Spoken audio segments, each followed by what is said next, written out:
La 6e édition de Africa Banking Forum, premier espace régional des métiers de la banque, s'ouvre pour la 2e année consécutive à Abidjan, capitale de la République de Côte d'Ivoire. Sous la présidence effective de Madame la ministre ivoirienne auprès du Premier ministre chargé de l'économie et des finances, Madame Nialé Kaba, accompagnée de Monsieur Bruno Nabagné-Koné, ministre ivoirien des Postes et des TIC, cette rencontre annuelle des dirigeants de la banque en Afrique francophone a eu pour thème en cette 6e édition des 22 et 23 mai 2014 l'innovation technologique au service de la dynamique bancaire africaine. C'est un grand plaisir pour moi de présider aujourd'hui la cérémonie d'ouverture de la 6e édition de l'Africa Banking Forum organisée par e-conférence en partenariat avec l'Association professionnelle des banques et établissements financiers de Côte d'Ivoire et le groupement interbancaire monétaire de l'UEMOA. Ma satisfaction est d'autant plus grande que, par le choix que vous portez sur la Côte d'Ivoire, vous honorez notre pays en faisant d'Abidjan la capitale africaine de la finance en cette année 2014. Ce choix est sans nul doute le témoignage de la confiance que les promoteurs de cet événement placent en notre pays, mais surtout le signe qu'ils manifestent ce désir ardent de contribuer au rayonnement de la Côte d'Ivoire. Mesdames et messieurs, vous vous proposez pendant ces 2 jours d'échanger sur un sujet qui est constamment au cœur du fonctionnement harmonieux, j'allais dire, de la dynamique d'évolution de nos administrations, de nos organisations, de nos entreprises et de nos sociétés. Il s'agit bien sûr de l'innovation technologique. Nos amis du secteur financier, et particulièrement des banques, connaissent de façon singulière l'importance de l'innovation technologique dans la gestion de leurs activités. Plus de 180 professionnels de la communauté bancaire africaine, représentant une vingtaine de pays, ont fait le déplacement pour cette conférence à la fois stratégique et technique. Si l'édition 2013 de ce rendez-vous a porté sur le système d'information bancaire, cette année, les organisateurs ont choisi judicieusement d'approfondir un des aspects notables de l'évolution structurelle dans le secteur bancaire, les implications des innovations technologiques dans la dynamique de notre métier en Afrique. Cette réflexion s'impose d'autant au système bancaire continental que le développement notable des technologies de l'information et de la communication alimente une financiarisation accrue de nos sociétés avec pour, entre autres résultats, l'apparition de nouveaux entrants non financiers, notamment dans le secteur des moyens de paiement, la propagation de la sous-traitance au domaine des services financiers avec pour corollaire un déplacement des frontières traditionnelles des firmes bancaires, une éducation financière et un financement plus accru de nos économies dans la lutte contre la pauvreté. Nous avançons inexorablement vers ce qu'on appelle la banque digitale, la banque de demain. Cette donne nouvelle nous impose une attitude prospective qui veut que nous partagions notre vision des nouveaux modèles bancaires, et c'est pourquoi l'APB par ma voix souhaite plein succès à Africa Banking 2014 et bon séjour à vous tous à Abidjan, capitale de la finance africaine. L'environnement technologique est une source de progrès pour la banque africaine de demain. Le secteur bancaire en Afrique est très attractif et l'activité est promise à un bel avenir, notamment grâce à des prévisions de croissance économique soutenues couplées à des besoins financiers immenses.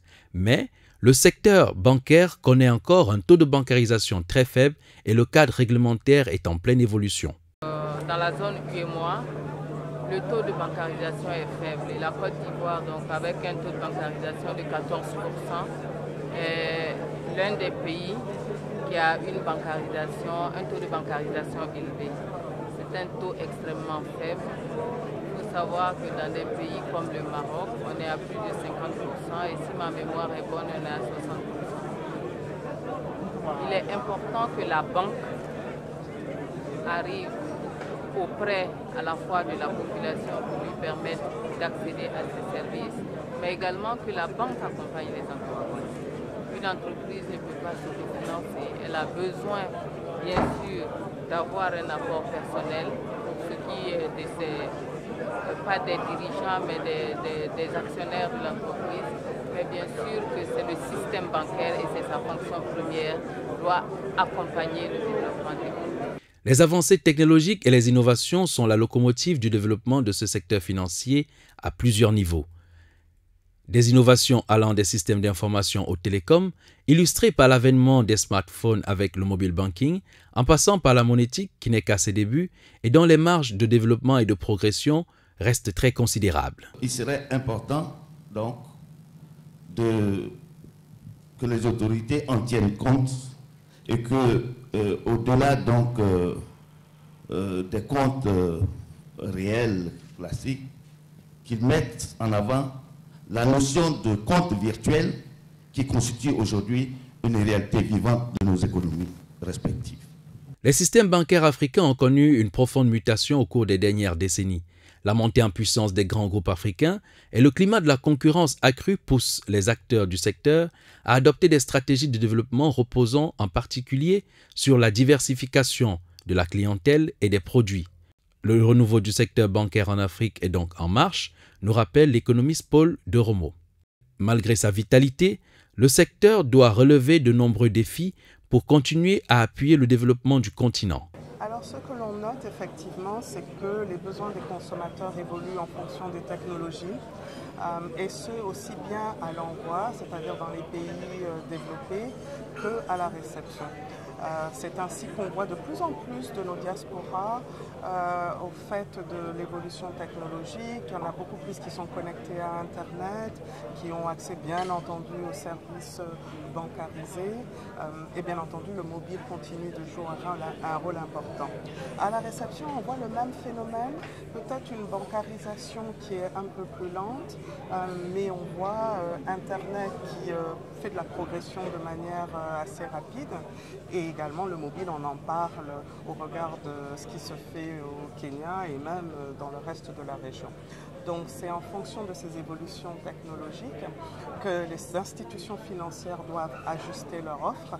Eh bien, la mobile money, c'est la possibilité pour les banques de pouvoir apporter des services financiers à tous les citoyens d'un pays. Tout le monde a un téléphone mobile.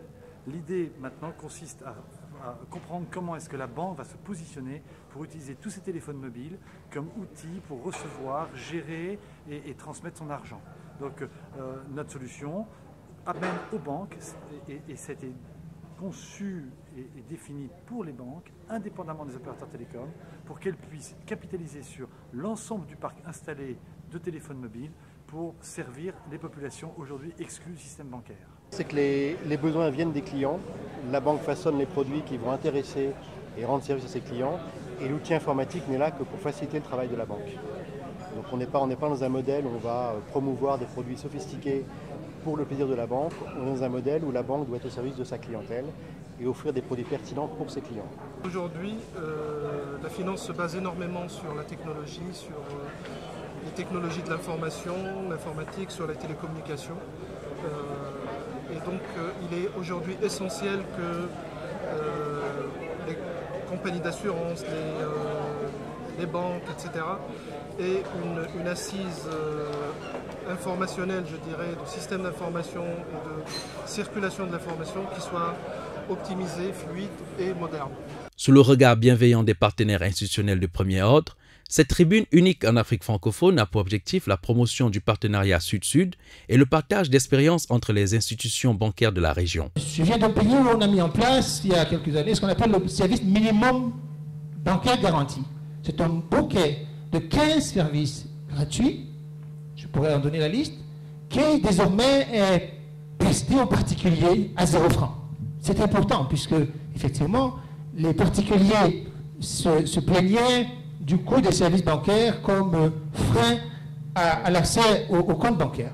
Et puis il y a l'image. Alors, moi je viens d'un pays, ou plus généralement d'une région, où la crise bancaire des années fin 80, début 90 a laissé des traces. Les gens ont laissé beaucoup de leur épargne dans les banques avaient fait faillite.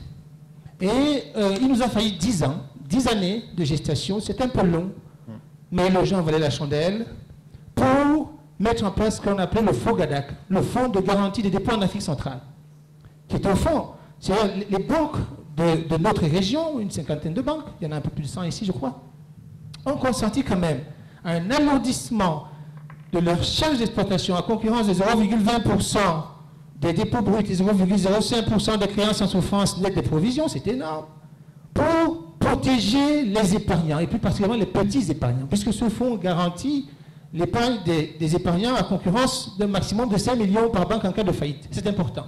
Vous voyez? Et je dirais que ce soit le réseau des agences, le service minimum garanti, le FOGANAC, c'est vrai que ça a créé le taux de bancarisation chez nous. Il est passé de 7% à 13,80%. C'est encore insuffisant. Il y a encore d'autres chantiers. Et c'est là où, effectivement, les nouvelles technologies et l'innovation rentrent en ligne de compte. Ici, il y a le JMEMOA. Ce chantier, c'est JIMAC de l'autre côté. Il n'est pas abouti. Et nous attendons énormément, effectivement, du JIMAC comme facteur de réduction des coûts d'accès aux services bancaires pour développer la bancarisation. Avec plus de 180 acteurs de la communauté financière régionale, l'Africa Banking Forum 2014 a été la plateforme idéale pour la présentation et l'appropriation des dernières avancées en matière de système d'information bancaire. L'Africa Banking Forum a permis à l'ensemble des participants d'avoir le maximum d'informations autour de 2 journées agréables et fructueuses pour un système bancaire africain qui gagne en performance.